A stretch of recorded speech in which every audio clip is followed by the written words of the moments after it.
Halo adik-adik, selamat datang di channel Ayo Sekolah Simak, Ayo Sekolah Fisika, Matematika, dan Kimia bersama saya Mr. YV. Pada video kali ini kita akan membahas soal-soal fisika untuk persiapan menghadapi UTBK tahun 2022.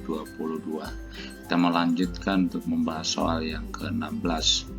Volume suatu fluida V yang melintasi penampang yang luasnya A dapat dinyatakan melalui hubungan V sama dengan U pangkat A pangkat B, T pangkat C, dengan U menyatakan kecepatan fluida, serta T menyatakan waktu.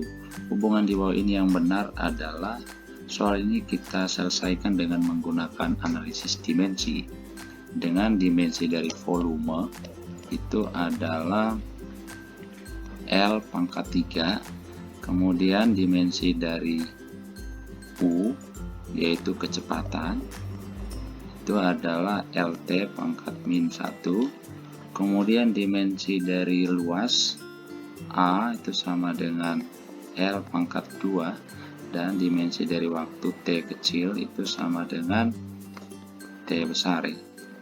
Maka hubungan V sama dengan U pangkat A besar pangkat B, dan T pangkat C kita bisa tuliskan menjadi L pangkat 3 sama dengan LT pangkat min 1 pangkat A dikali L pangkat 2 pangkat B, kemudian T pangkat C, atau L pangkat 3 sama dengan L pangkat A tambah 2B, kemudian dikali dengan T pangkat min A tambah C.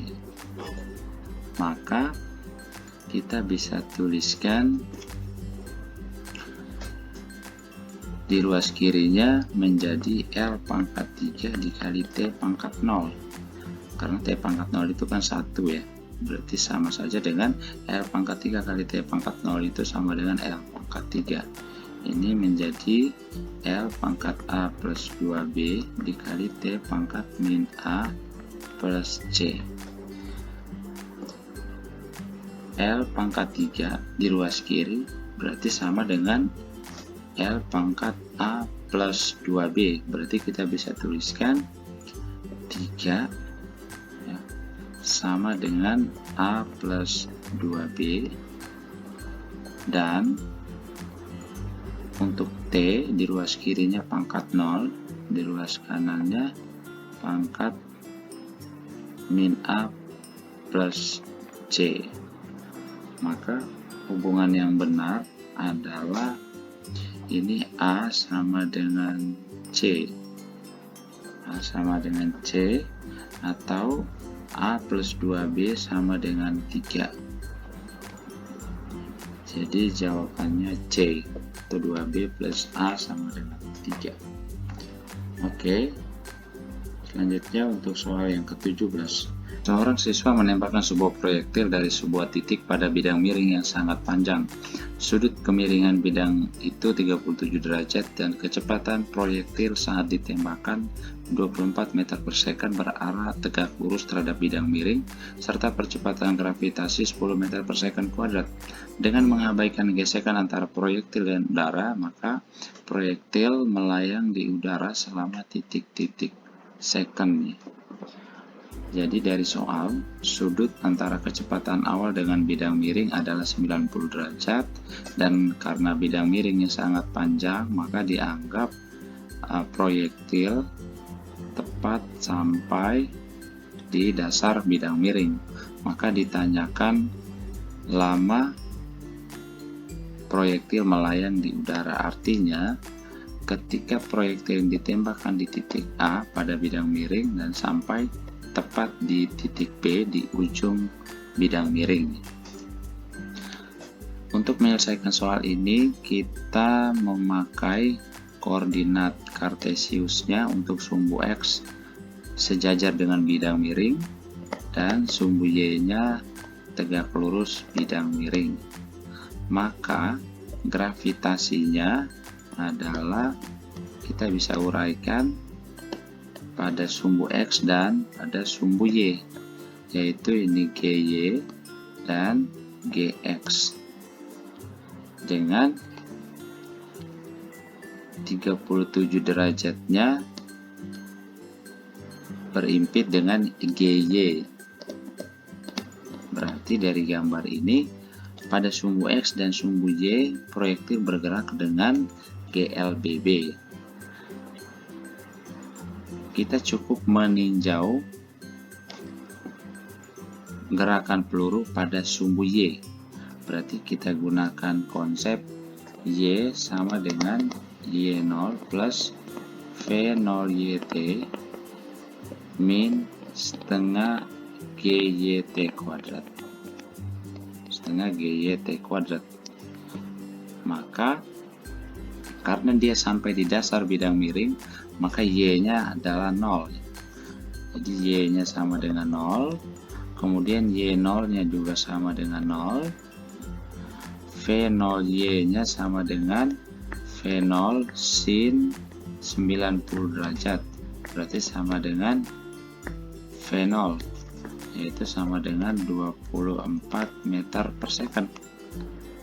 Maka kita bisa substitusikan nilai ini pada persamaan Y, maka menjadi 0 sama dengan 0 plus V0 dikali T min setengah kali GY-nya adalah GY-nya sama dengan G cos 37 derajat atau sama dengan G dikali 4/5.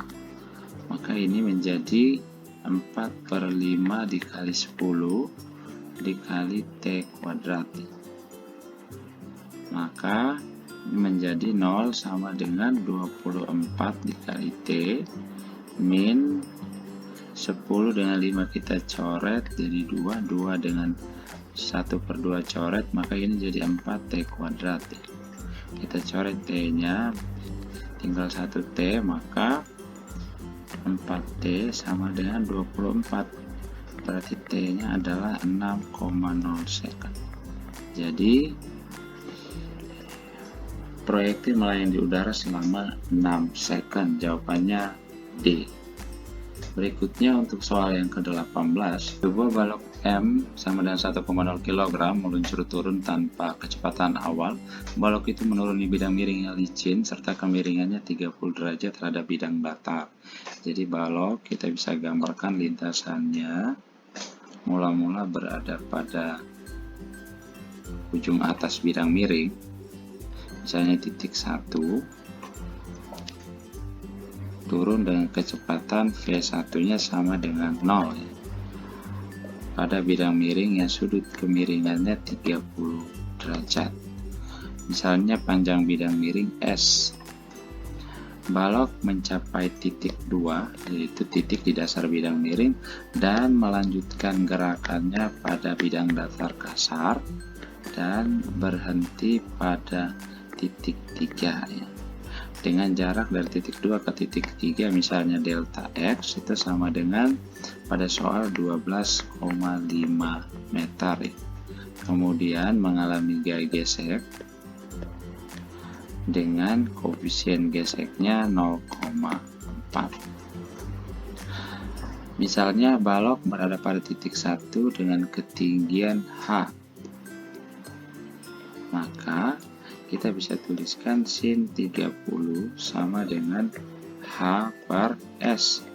Maka H-nya sama dengan S dikali sin 30 atau sama dengan setengah dikali S.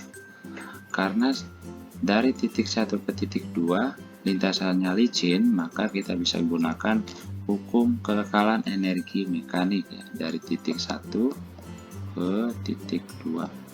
Berlaku hukum kekekalan energi mekanik, yaitu MGH sama dengan setengah MV di titik 2 kuadrat, yaitu V2. Nah, kita bisa coret M nya, maka kita dapatkan setengah V2 kuadrat sama dengan G kali H, yaitu 10 dikali H nya kita ganti dengan setengah S. atau sama dengan 5S. Jadi setengah V2 kuadrat adalah 5S. Kemudian dari titik 2 ke titik 3, kita bisa terapkan hubungan usaha oleh gaya non-konservatif atau usaha oleh gaya gesek sama dengan perubahan energi mekanik ya, atau sama dengan delta EP ditambah delta EK. Karena pada bidang datar maka delta EP-nya sama dengan 0 ya. Maka dengan usaha oleh gaya gesek itu sama dengan min F dikali delta X sama dengan delta EK-nya adalah EK2, dalam hal ini EK akhir yaitu EK3 dikurang EK awal yaitu EK2. Dengan gaya geseknya ini adalah min mu kali mg dikali delta X sama dengan EK3 nya 0 karena pada titik 3 V3 nya sama dengan 0, kemudian dikurang dengan EK2 nya setengah M V2 kuadrat ya. Ini kita coret M nya, maka ini menjadi min 0,4 dikali 10 dikali delta X nya 12,5 sama dengan setengah V2 kuadrat itu kan 5S, berarti saya tuliskan ini menjadi 5S. Saya coret 5 dengan 10, maka ini 2, ini min ya, maka S nya sama dengan 0,8 dikali 12,5 sama dengan 10,0 meter. Jadi panjang lintasan pada bidang miring adalah 10,0 meter. Jawabannya B. Kemudian untuk soal yang ke-19, untuk mengetahui hambatan dalam sebuah ampermeter, seorang siswa memasang hambatan 15 ohm paralel ke ampermeter tersebut. Skala maksimum tercapai ketika kuat arus pada rangkaian 180 mA.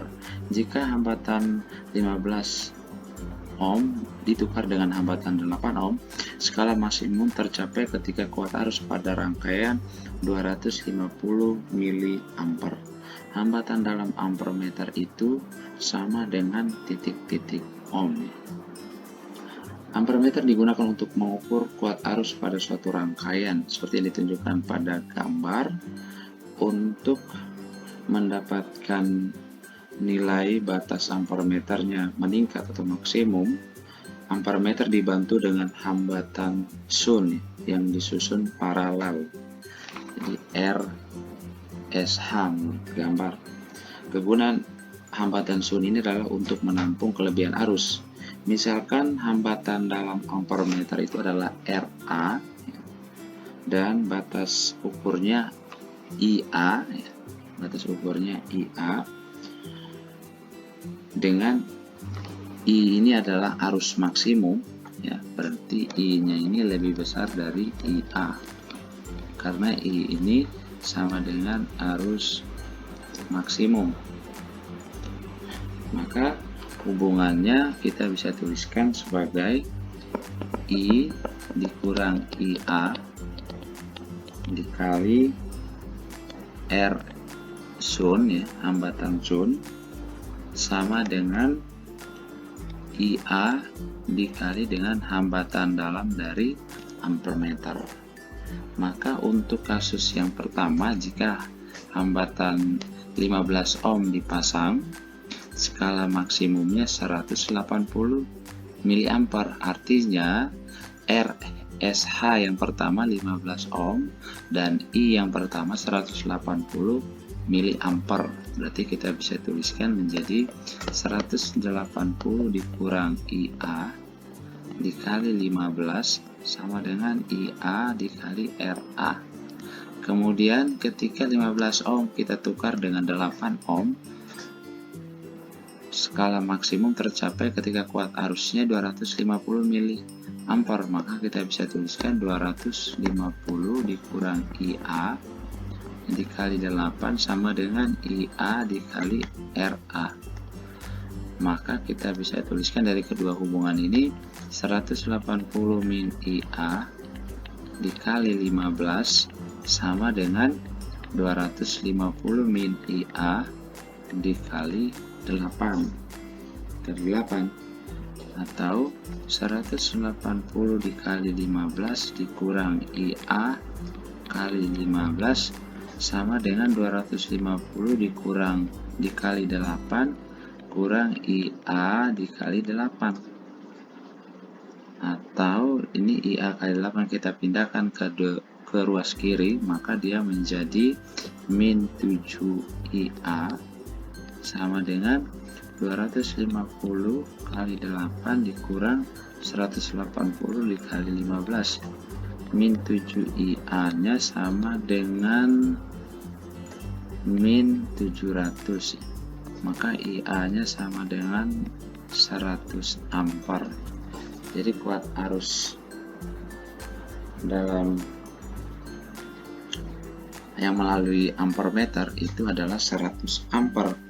Maka masukkan nilai IA ini ke dua hubungan, pilih salah satu, maka kita akan dapatkan hambatan dalam dari ampermeter, yaitu RA.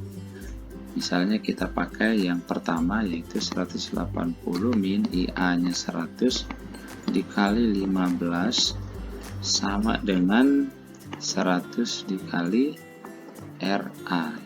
Kita coret 10, maka menjadi 8 dikali 15 sama dengan 10 dikali RA. Ini kita coret, ini 2, ini 3, maka RA nya sama dengan, ini 2 nya kita coret lagi, ini 4, maka ini jadi 12 ohm. Jadi hambatan dalam ampermeter itu sama dengan 12 ohm. Jawabannya C. Kemudian untuk soal yang ke-20, dua buah balok bergerak saling mendekati pada bidang datar yang licin. Balok A bermassa 5 kg bergerak ke kanan dengan kecepatan 1 meter per second, sedangkan balok B bermassa 3 kg bergerak ke kiri dengan kecepatan 3 meter per second. Sesaat kemudian, kedua balok bertumbukan. Grafik berikut menunjukkan besarnya gaya rata-rata yang bekerja pada balok B selama selang waktu delta T terjadinya tumbukan. Dengan demikian, tumbukan kedua balok itu berlangsung dengan koefisien restitusi titik. Kita gambarkan gerakan kedua balok. Ini balok A, kemudian ada balok B bergerak ke kiri. Balok A dengan kecepatan 1 meter per second, kemudian balok B nya 3 meter per second. Masing-masing balok bermassa 5 kg, ini 3 kg.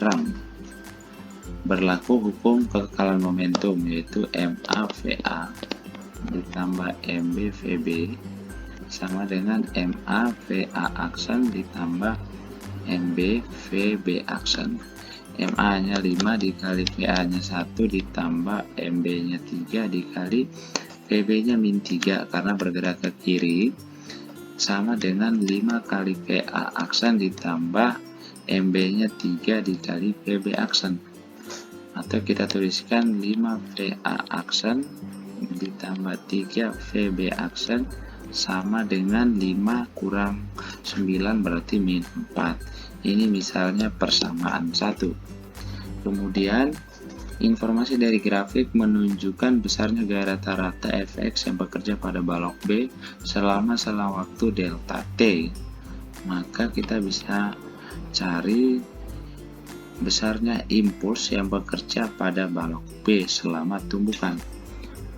Dengan impuls itu sama dengan luas di bawah grafik F terhadap T, sama dengan setengah dikali alasnya 3 dikali 10 pangkat min 3 second dikali 7,5 dikali 10 pangkat 3 Newton. Maka ini kita coret, impulsnya ini sama dengan setengah kali 3 kali 7,5 berarti sama dengan 11,25 Newton kali second ya. Sedangkan impuls itu sama dengan perubahan momentum pada balok B. Maka ini kita bisa tuliskan MB dikali delta VB sama dengan 11,25. Berarti delta VB-nya sama dengan 11,25 bagi MB. Berarti 11,25 dibagi dengan 3. Itu sama dengan 3,75 meter per second. Sedangkan delta VB itu sama dengan VB aksen. Kita tuliskan di sini delta VB itu yaitu VB aksen dikurang VB sama dengan 3,75. Sedangkan VB-nya adalah minus 3. Berarti ini jadinya VB aksen minus 3 sama dengan 3,75. Maka VB aksennya sama dengan 3,75 dikurang 3. Maka ini jadi 0,75 meter per second. Jadi VB aksennya 0,75 meter per second. Kita substitusikan nilai VB aksen ini ke persamaan 1. Kita dapatkan nilai VA aksen. Berarti 5 dikali VA aksen ditambah 3 dikali 0,75 sama dengan min 4. 5 VA aksen tambah 3 kali 0,75 itu sama dengan 2,25 ya.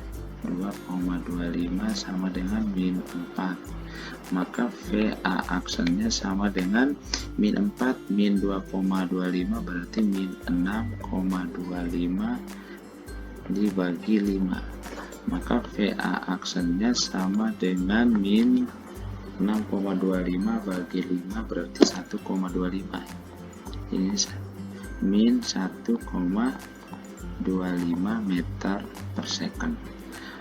Koefisien restitusi kita cari dengan menggunakan rumus E sama dengan min VB aksen min VA aksen dibagi VB min VA.